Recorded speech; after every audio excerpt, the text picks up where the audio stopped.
5, 4, 3, 2, 1, 0, ignition, liftoff. I have stage fright. I'm putting that in. I'm so over putting that in there. We're set to go. All right, start whenever. Yeah. Good. All right, well, welcome everybody to this month's edition of Longbox. We've got a pretty interesting show for you. We're going to be talking about the original Guardians of the Galaxy when they appeared in Marvel Superheroes number 18. And I've got Joe and Campbell with me. What's up, gentlemen? What's going on, man? How's everything? Good. Very good. How's everything with you guys? Good. Hanging in there. Can't complain. Yeah, I've been watching Clone Wars, reading Guardians of the Galaxy, and then re-listened to the full 18 hours of Thrawn. I'm fantastic. That's crazy. So, yeah. So let's get started here. All right, We've got. So this is the original appearance of the original Guardians of the Galaxy, which are different from the ones in the movies. And what brought this on is that obviously, if you've seen Guardians of the Galaxy 2, then you know that there's a cutscene that features some of these original Guardians in it at the end of the credits, which is kind of exciting. That's what brought this on, is we wanted to learn a little bit more. Because honestly, I'm not ashamed to admit this. You know, I consider myself a pretty big comic book guy, but I don't know a ton about Guardians of the Galaxy. And Nor do we. No, I don't either. Yeah. And I think that's the way it was when the movie came out. Like, I didn't know anything about Guardians of the Galaxy when the first movie came out. I remember talking to Jay down at Cave Comics. If anybody listens that goes to Cave. And he was telling me about Groot and, like, what he is and how he only says I am Groot and stuff. And, like, all this was new information to me. I didn't know anything about Guardians of the Galaxy before that movie came out. And I think most of the people that saw that movie were probably the same. So because it was a Marvel movie. It was a new Marvel movie, and it got great reviews too. And you know, it was a fantastic movie. Did you, Campbell? Did you know anything about any of those characters, really? Listen, the first time I saw Guardians of the Galaxy was in a 4-pack, which was Groot, Baby Groot, Raccoon, Rocket, Star-Lord, and Drax. And that was me and Connor were heavy in collecting the Marvel Universe 3 3/4 action figures. So this was the pack of them. No Gamora and no big tree, just a little plant, right? So it was basically 3 figures, one that didn't move because the raccoon was just like a mold, and the tree. And I was like, that's Guardians of the Galaxy. And my kid was like, what's that? I'm like, I don't know. I said, but it's got a talking raccoon in it. It can't be great, right? That's exactly what I said. My next instant of it was the awesome Lego Marvel game that came out for PlayStation, and I think about 2 years ago already. The first one that came out where you could be every character and stuff. I don't remember that one. Yeah, I'll show it to you. But, so this was before the movie came out, obviously, right? Because you didn't really know. Yeah, when was the? It was, I think it was, because it's definitely not movie version of Rocket when he's in there, and Rocket is talking so much smack, and it was good. It could have been after the movie. I'm not positive, but. But the figures were definitely. Oh, the figures were way before right. the movie, before they even talked about having the movie come out.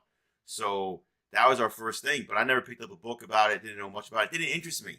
When this title was announced for a movie, I was like, "What are they doing? Are they really stretching this out?" You know. And we went to see it day one because that's what me and Connor do. We go see the Marvel ones day one, right? And we fell in love with it. Thought it was great, you know. So, but that's all I know. I still haven't gotten around to picking up anything to it. So when you had this idea about doing the first one, I was excited about it, but I was also disappointed because the first one has nothing to do with the Guardians that we know now. So it was like, right. You know, so well, it wasn't very really little. my entryway into it. So it's very little. So except for one, yeah. So with that said, this issue here, Marvel Superheroes number 18, it came out in January of 1969. Oh, wow. So right before the 70s. Yeah, it came out a while ago. It was written by Arnold Drake, who was the co-creator of Dead Man with Neil Adams. Do you guys know Dead Man? You watch the Justice League Dark movies. You know Dead Man. Yeah, I know Dead Man. I knew. Yeah. I heard of Neil Adams, so.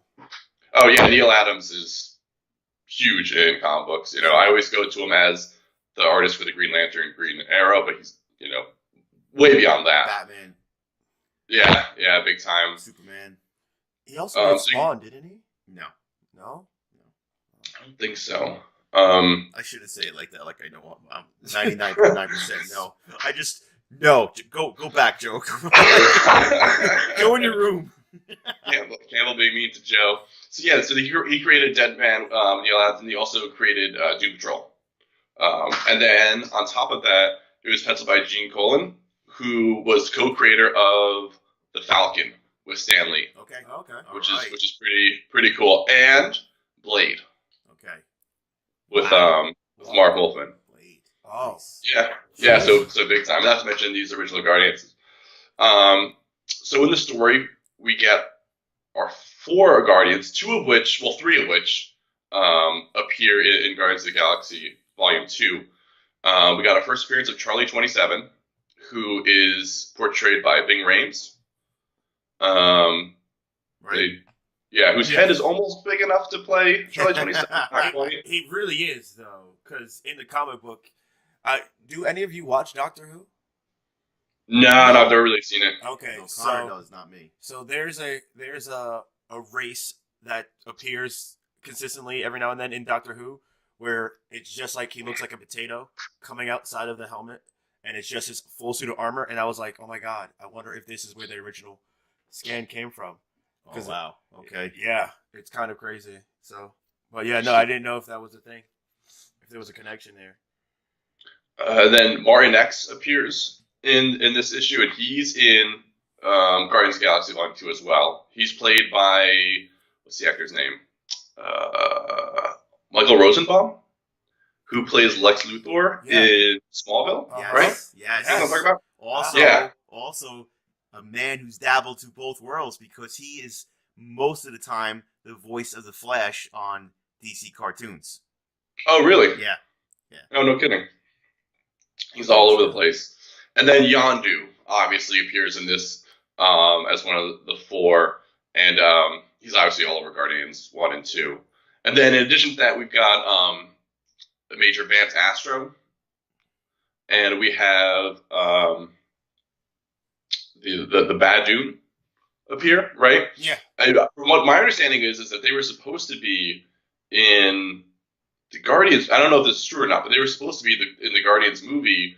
But I think that another studio, for whatever reason, had owned them, so they had to come up with a different, race to fight. Okay. Oh, all right. It could be. This isn't their first appearance. Stan Lee created them. I'm not sure where their first appearance was. I've seen them before in other Sure. things, but I don't remember what comic it was. But I have seen the Bandu before, and it's a very similar look to them that you can see them in other alien type situations. They're purple. They're green aliens, right? So then this continuity for this book is what they call Earth 691. So it's not in like the traditional Marvel, continuity. Oh, okay. Anymore. The you know what I mean?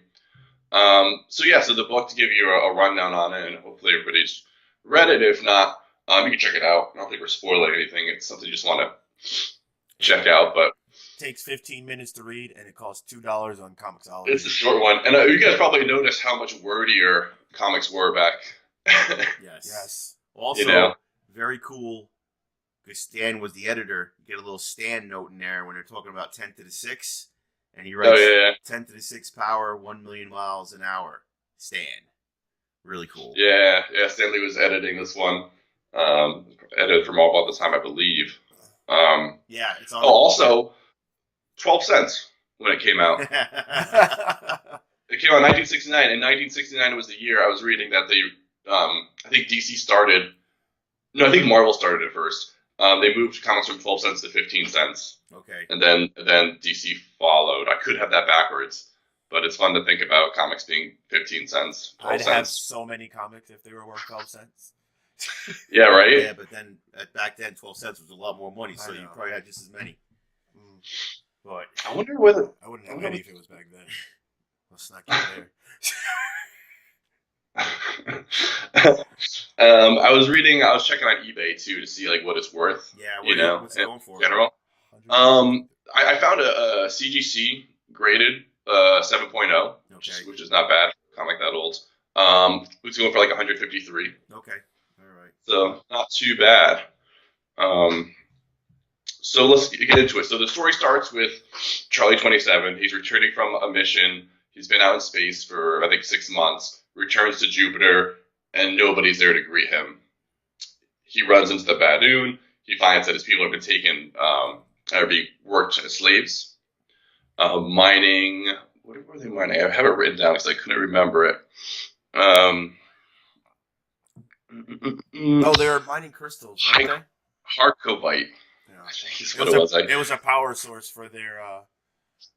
I forgot. Dang. I can't read my own garbage handwriting. So he decides that he's better off finding people and then coming back to try to save his family instead of trying to do it himself. So he jumps into the transmitter, the matter transmitter.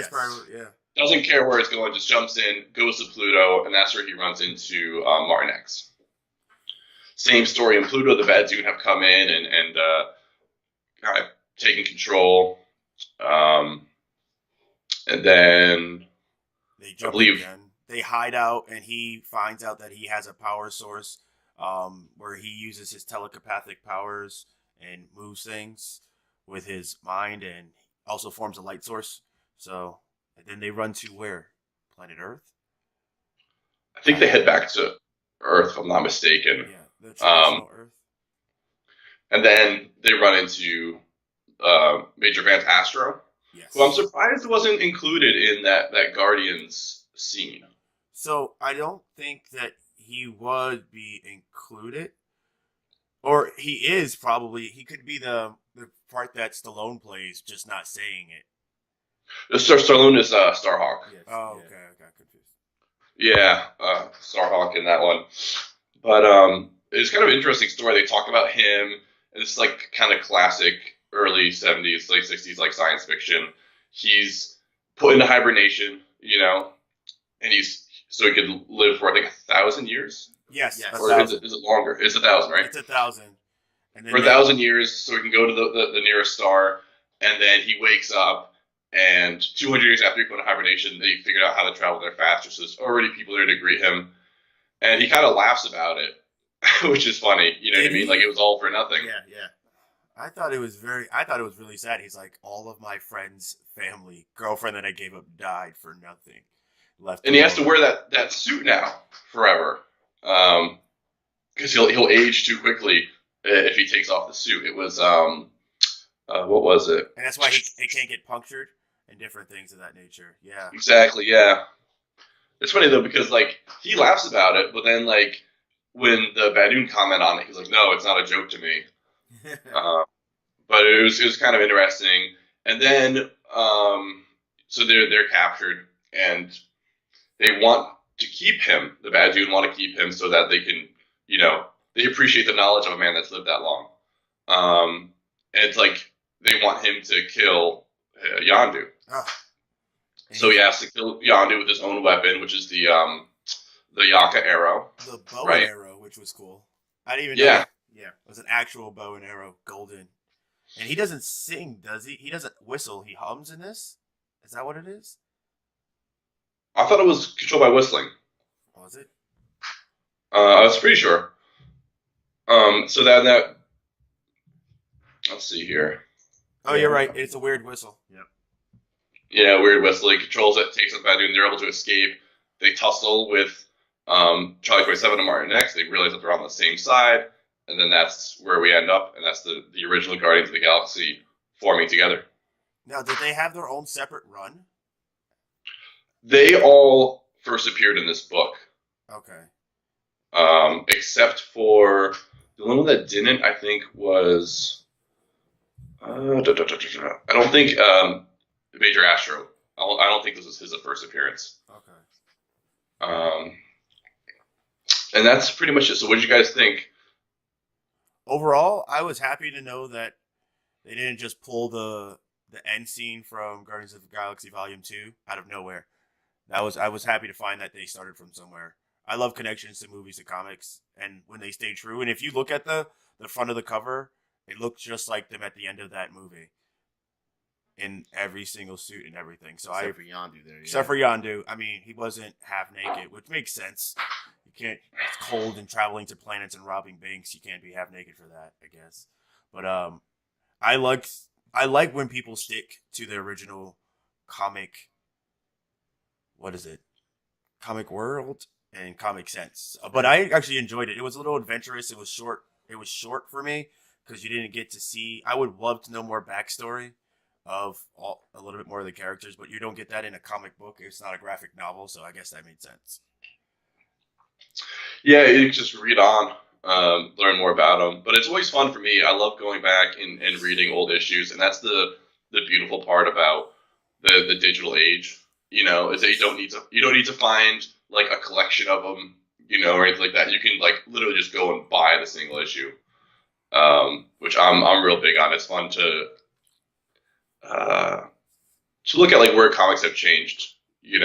Like I said, there's a lot more talking, in older comics, whereas newer comics will show you more. They'll let the drawing and the art tell you the story more than. Yeah, it was a very chatty book. Yeah. Especially compared to reading today. So also too, I want to say the comic books then were, was it 2 pages? I forget what it is. I know comic books have gone down in pages. Oh, sure. Yeah, so it was interesting to see this for the first time, and it was really cool to go, back in time to read one of these books. So I'm guessing because it was Marvel superheroes and it presents Guardians of the Galaxy, each issue wasn't a Guardians of the Galaxy issue. I'm thinking superheroes. Right. Yeah. There was 3 books in that, and if you go, I bought all 3, not on purpose. It just happened. So Marvel superheroes, the Black Knight was in that one, and then Marvel superheroes, Spider-Man was also in that series because it actually you could buy it. I went on Comixology and they gave you 2 options to purchase. There was the single version, or you could buy the collection of them. What number were the other ones? Does it say here? Yeah, underneath right here. Stop. Go this way. So no, that was No, it doesn't say the number. It doesn't say. No, It's just okay. Marvel Comic Group. So it was Marvel Superheroes, The Amazing Spider-Man, and this month's Spotlight. Oh, look at that. I just love the big words. It says, Yeah. Can you see that? Not really. No glare. It says a new artist, an offbeat plot in a different locale, and other many surprises. And I don't even know those villains, but yeah, a new league features Spider-Man. So yeah, no, it was part of a 3 comic book series. Well, no, I don't think it was a series. I mean, think you just got the. I got episodes. the- You those got it 3 like that. out of Yeah, those. it was an ongoing series but just like I was saying, it took on different. Well, you got Spider-Man 1, you got the Dark Knight, Batman 1. Black Knight, not Batman. Black Knight. I'm sorry, Black Knight. Black Knight. So they probably came back a couple times to Guardians before Guardians even got started on their own thing. Right. Who is the Black Knight, by the way, guys? Martin Lawrence. I love that pull. Right. Oh my god, that's so great. He's such a jerk. Because for He was. a split second, I was I'm like, thinking of that movie. wow, he was able to pull that guy's name out that fast. And then I went, wait a minute. Why is that familiar? Yeah. I had to piece it together. Have you seen that movie though? No, but I saw it when it came out. Have you seen the movie? Oh yeah. I love that movie. It's fantastic. That's great. And he was wearing Nike Sneakers? sneakers with Yeah, that's and the Camelot, and they're like, "What are these?" great job, Thor. I think he pumps it too. Ah. All right. So, So, what was your So- overall appeal of the movie, of the book? Did you enjoy it? Yeah, like I said, Yeah. it's always fun to learn. It started me out on like I want to learn more and more and more about this world, the Guardians world, because like we said at the beginning of the show, I don't know anything other than what the movie taught me. The movies have taught me. right. And it's kind of I haven't heard, but we saw Charlie 27 and Martin X, and then we saw Starhawk, Alita, Mainframe, and Krugar. What's the plans for them in the MCU? Do you guys know? There's been a lot of rumors. About There's so many It's rumors. just rumors, about that, right? But Yeah. I know from reading. I mean, rumors. Kevin Feige says that the character that Sylvester Stallone plays will be in the next Guardians of the Galaxy, and that will be the lead-in to the Phase 4 of the next Marvel series of Mhm. movies. So it's going to have a tie-in because this third movie is supposedly the end of the Chris Pratt run Right. of the Guardians. Well, not even just Chris Pratt run, but of Star-Lord and those characters. So they're all going to be a different Guardians. But I can't see them having the next set of Guardians helmed up by I don't know what's the Sylvester now, Stallone? 105, 107. Yeah, I mean, so I can't see them going in that direction. Now, what I would say, they're in the third one, and then maybe you branch it off, and he's part of the Ravager, like they do a Ravager movie. I can see them doing that, but I don't think he's going to be. But a Ravager movie wouldn't be nearly. I mean, it'd be a lot of fun. It'd be a fun movie. It'd be one movie, but I don't know. Who knows? Maybe they just pass it off to something else because you do have Adam Warlock, and by the way, Adam Warlock is not going to be in Infinity War. Of all the characters, no, the Adam Warlock is set just for Guardians 3. He's not going to be nowhere. Infinity War is going to be. It's going to be Thanos' time to shine. They are not going to start make. This will get Chris mad. They're not going to start making this a Batman thing where they bring in a bunch of bad guys to go against everybody. They weren't even that one. The one that makes me even more mad is not even figuring to talk about villains. Bringing Spider-Man 3. Yeah, well, Batman where they had Sandman. How many bad guys were in Batman Forever? I don't know, 7. How many? What was there? 2. Batman and Robin had 3. That's right. I am the Joel Schumacher Batman historian for the Slash Network, by the way. If anybody wants to discuss these films with me on a one-shot podcast, please write, and we'll hook something up. We could talk about them all day. Which one are those? Just the one? Batman Forever and Batman and Robin. Okay. Those are the two I want to discuss. Batman 2. We get into this. Batman Returns is when it... Wait, hold on. It's a comic book show. This is when you talk about it. That was... See, everybody wants to blame... I'm going to give them a little credit. They want to blame the third movie for killing the franchise, because then the fourth one, it comes out, he's got a Batman credit card, and it's just awful, right? The demise started in the second movie. To much as Chris's dismay, that is not a good flick, all right? There's a lot of things in there. They're drowning babies in the beginning of the movie, right? Parents are just taking their baby and throwing it into the water. The movie has a scene... movie from the beginning. The movie has a scene where there's penguins yes, with rockets strapped to their back walking around. I remember that one. Yeah. Danny DeVito was... Yeah. You know what? I want this conversation to go on, but I don't want to get sidetracked too much, so I think we need to do a full-on... We should do... Well, we'll talk about it off air, but we need to do a Batman Returns episode. I'm just... we could come up with another podcast. Putting that out there. I don't think we have enough podcasts as it is on the network. You're out of your mind. I think we have 4 right now, so we can come up with a 5th one, and it could be that we pick a movie, and we just like an old movie, so we could do Batman 89, we could do Batman Returns. You and I will go somewhere. We can do that for the TV. We'll do it for the TV Rewind. You keep it on there if you want. Yeah, whatever. That'd be awesome. Brand it wherever you want, yeah. But it's probably gonna wrap it up, I think. For this discussion, did you guys have anything you want to add?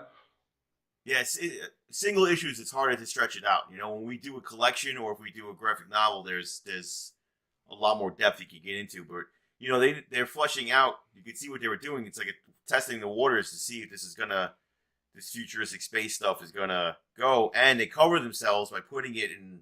Would you say Earth? I don't know, 27, something like that. It takes place. Well, when it came out, it took place I think in the year 3000, and I've got it right here, so I should just look instead of making stuff up. 3007. Yeah.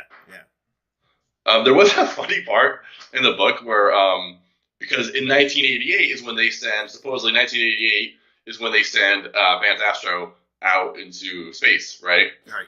And there's a part where he's like, as we say in 1988, that's the way it moves. Or something like that. I just thought it was so funny, them thinking, what would be the slang in 30 years from now, or 20 years from now, excuse me. That's the way it moves. That's what we were all saying in 1988 when we were... I'm now officially looking this up, right? I can't. Excuse me, I have a terrible cough here. It's okay.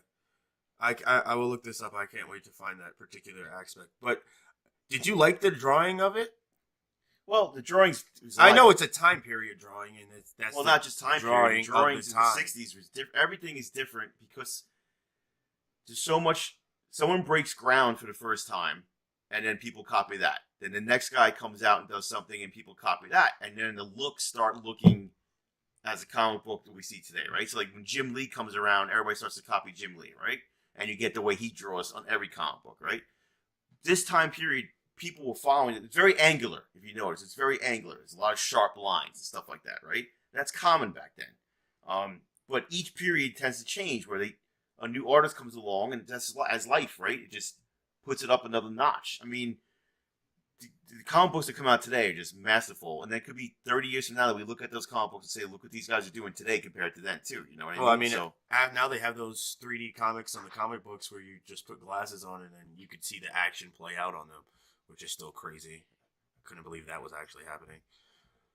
So, yeah. What'd you think of the art, Chris? I love old comic book art, and I love,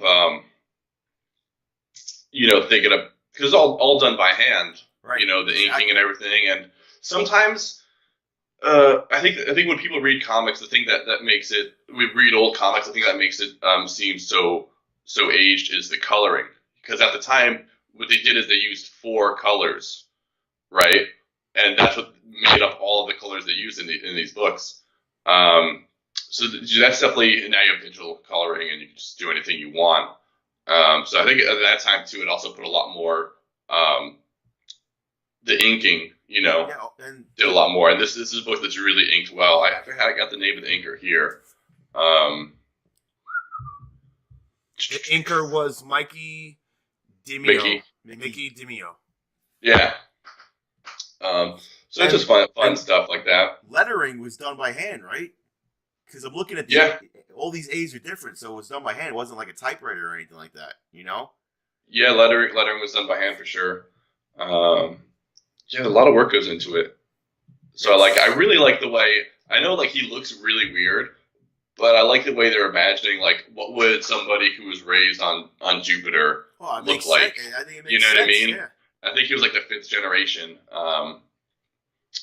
So it's pretty fun. He's a big wide face and huge body, and he's got a suit. Right, he has a lower forehead too, because the pressure from the Jupiter is how many times more?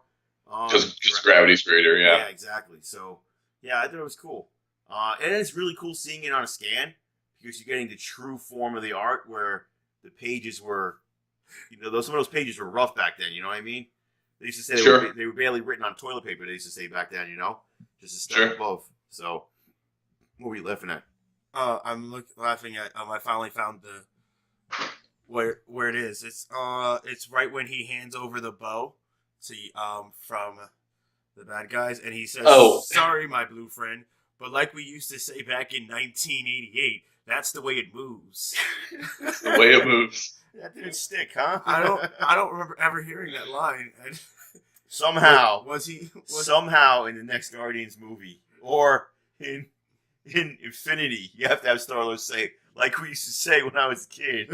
That's how the way it moves. To the window, to the wall. If that's now that he has a Zune in his Oh, it's gonna be great. Oh, it's gonna be so good. I can't wait for that. That's the way it moves. I just need to know who said it and what song was it in. Great. Elvis lyrics?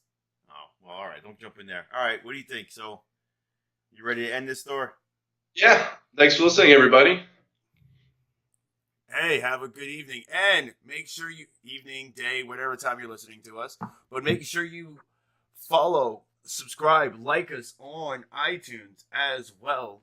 Please remember to go to the website and check us out at thesplashnetwork.com. You can follow us on Twitter at @splash_podcast. It's literally nowhere to be found. I'm scanning through our notes really quickly. You should have this memorized. Yeah, no, I don't. This is why I wanted to do that thing that we talked about. Yeah. But, yeah, you can find us on the _podcast, where Chris has been handling the bulk of that and doing really well. Splash_podcast. And Yeah, say hi to me. Yeah, say hi. Give us a question. Hook us up. Let us know what we can improve upon and do all those good things. And we'll talk to you guys next week. Have a good evening. And all right, everybody. Have a good day. We'll talk to you soon. And we'll see you next time on the Longbox.